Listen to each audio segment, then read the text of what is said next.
بسم اللہ الرحمن الرحیم۔ گو ایک ایسا جانور ہے جو دیکھنے میں ہی بہت خوفناک نظر آتا ہے۔ یہ ایک رینگنے والا جانور ہے، اسے مانیٹر لیزرڈ کہتے ہیں۔ اس کو دیکھتے ہی خوف آنے لگتا ہے، لیکن اسی گو مانیٹر لیزرڈ یا ڈریگن نے نبی پاک صلی اللہ علیہ وآلہ وسلم کی نبوت کی گواہی بھی دی تھی۔ روایت کچھ یوں ہے کہ حضرت عمر ابن خطاب رضی اللہ تعالیٰ عنہ سے روایت ہے کہ ایک دفعہ حضور صلی اللہ علیہ وآلہ وسلم اپنے اصحاب کے ساتھ محفل میں تشریف فرما تھے کہ بنو سلیم کا ایک اعرابی آیا، یعنی دیہاتی۔ اس نے ایک گو کا شکار کیا تھا اور اسے اپنے آستین میں چھپا رکھا تھا۔ اعرابی اس گو کا شکار کر کے اسے اپنی قیام گاہ کی طرف لے جا رہا تھا۔ اعرابی نے جب صحابہ کرام کی جماعت کو دیکھا تو اس نے کہا، یہ لوگ کس کے گرد جمع ہیں؟ لوگوں نے کہا، اس کے گرد جس نے نبوت کا دعویٰ کیا ہے۔ وہ لوگوں کے درمیان سے گزرتا ہوا نبی پاک صلی اللہ علیہ وآلہ وسلم کے سامنے آ کھڑا ہوا اور کہنے لگا، اے محمد صلی اللہ علیہ وآلہ وسلم، کسی عورت کا بیٹا تم سے بڑھ کر جھوٹا اور مجھے ناپسند نہیں ہوگا۔ معاذ اللہ، اگر مجھے اس بات کا ڈر نہ ہوتا کہ میری قوم مجھے جلد باز کہے گی تو میں تمہیں قتل کرنے میں جلدی کرتا، معاذ اللہ، اور تمہارے قتل سے تمام لوگوں کو خوش کر دیتا۔ حضرت عمر نے حضور صلی اللہ علیہ وآلہ وسلم سے عرض کیا، یا رسول اللہ، مجھے اجازت دیں میں اس گستاخ کو قتل کر دوں۔ آپ صلی اللہ علیہ وآلہ وسلم نے فرمایا، اے عمر، کیا تم جانتے نہیں کہ حلیم و بردبار آدمی ہی نبوت کے لائق ہوتا ہے؟ وہ اعرابی حضور صلی اللہ علیہ وآلہ وسلم کی طرف متوجہ ہوا اور کہنے لگا، مجھے لات و عزا کی قسم میں تم پر ایمان نہیں رکھتا۔ حضور صلی اللہ علیہ وآلہ وسلم نے اس سے پوچھا، اے اعرابی، کس چیز نے تمہیں اس بات پر ابھارا کہ تم میری مجلس کی تکریم کو بالائے طاق رکھ کر ناحق گفتگو کرو؟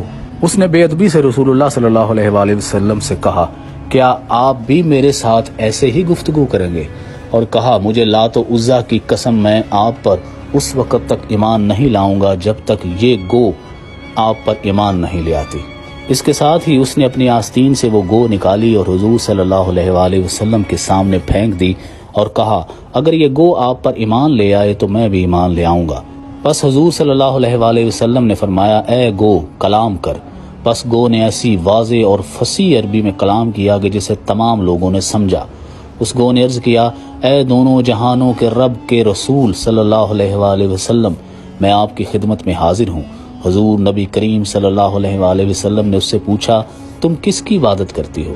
اس نے عرض کیا، میں اس کی عبادت کرتی ہوں جس کا عرش آسمانوں میں ہے، زمین پر جس کی حکمرانی ہے اور سمندر پر جس کا قبضہ ہے، جنت میں جس کی رحمت ہے اور دوزخ میں جس کا عذاب ہے۔ آپ صلی اللہ علیہ وآلہ وسلم نے پھر پوچھا، اے گو، میں کون ہوں؟ اس نے عرض کیا، آپ دونوں جہاں کے رب کے رسول اور خاتم النبیین ہیں۔ جس نے آپ کی تصدیق کی وہ فلاح پا گیا اور جس نے آپ کی تکذیب کی وہ ذلیل و خوار ہوا۔ اعرابی یہ دیکھ کر بول اٹھا، میں گواہی دیتا ہوں کہ اللہ کے سوا کوئی معبود نہیں اور بے شک آپ اللہ کے سچے رسول ہیں۔ جب میں آپ کے پاس آیا تھا تو روئے زمین پر آپ سے بڑھ کر کوئی شخص مجھے ناپسند نہ تھا، معاذ اللہ، اور باخدا اس وقت آپ مجھے اپنی جان، اپنی اولاد سے بھی بڑھ کر محبوب ہیں۔ میرے جسم کا ہر بال اور ہر رونگٹا، میرا عیاں و نہاں اور میرا ظاہر و باطن آپ پر ایمان لا چکا ہے۔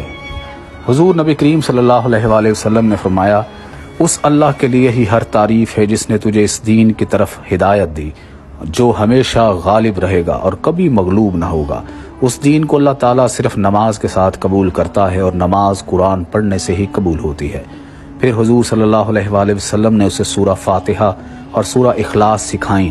وہ عرض گزار ہوا، یا رسول اللہ، میں نے بسیط اور رجز یعنی عربی شاعری کے 16 اوزان میں سے 2 وزن میں اس سے حسین کلام کبھی نہیں سنا۔ حضور صلی اللہ علیہ وآلہ وسلم نے اس سے فرمایا، یہ رب دو جہاں کا کلام ہے، شاعری نہیں۔ جب تم نے سورہ اخلاص کو 1 مرتبہ پڑھ لیا تو گویا تم نے 1/3 قرآن پڑھنے کا ثواب پا لیا، اور اگر اسے 2 مرتبہ پڑھا تو سمجھو تم نے 2/3 قرآن پڑھنے کا ثواب پا لیا، اور تم نے اسے 3 مرتبہ پڑھ لیا تو گویا تم نے پورے قرآن کا ثواب پا لیا۔ پھر اعرابی نے کہا، میرا معبود تمام معبودوں سے بہتر ہے جو تھوڑے عمل کو قبول کرتا ہے اور بے حد حساب و عطا کرنے والا ہے۔ پھر حضور صلی اللہ علیہ وآلہ وسلم نے صحابہ سے فرمایا، اس اعرابی کی کچھ مدد کرو۔ تو صحابہ نے اس کی کچھ مالی مدد کی اور وہ غنی ہو گیا۔ پھر وہ اعرابی حضور صلی اللہ علیہ وآلہ وسلم کی بارگاہ سے باہر نکلا۔ راستے میں اسے 1000 اعرابی ملے جو 1000 سواریوں پر سوار تھے اور 1000 تیروں اور 1000 تلواروں سے مسلح تھے۔ اس نے ان سے پوچھا، تم کہاں جا رہے ہو؟ انہوں نے کہا ہم اس سے لڑنے جا رہے ہیں جو کذب بیانی سے کام لیتا ہے یا دعویٰ کرتا ہے کہ میں نبی ہوں، معاذ اللہ۔ اس اعرابی نے ان سے کہا میں گواہی دیتا ہوں کہ اللہ کے سوا کوئی معبود نہیں اور بے شک محمد رسول اللہ کے رسول ہے۔ انہوں نے کہا تم نے بھی نیا دین اختیار کر لیا۔ اس نے کہا میں نے نیا دین اختیار نہیں کیا بلکہ دین حق اختیار کیا ہے۔ پھر اس نے گواہی دی اور گو کے متعلق اپنی ساری بات سنائی۔ یہ سن کر ہر کوئی کہنے لگا اللہ کے سوا کوئی معبود نہیں اور محمد اللہ کے رسول ہے۔ حضور صلی اللہ علیہ وآلہ وسلم تک یہ بات جب پہنچی تو آپ صلی اللہ علیہ وآلہ وسلم انہیں تیزی سے ملنے کے لیے باہر نکلے، یہاں تک کہ آپ نے چادر بھی نہیں لی۔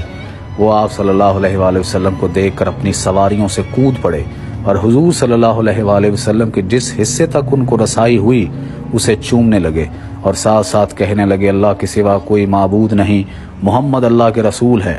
پھر انہوں نے عرض کیا یا رسول اللہ آپ ہمیں اس چیز کا حکم دیں جو آپ کو پسند ہے۔ آپ صلی اللہ علیہ وآلہ وسلم نے فرمایا تم خالد بن ولید کے جھنڈے تلے ہو گئے۔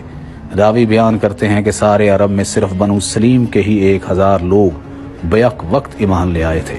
یہ رسول اللہ صلی اللہ علیہ وآلہ وسلم کا معجزہ ہے گو کے متعلق۔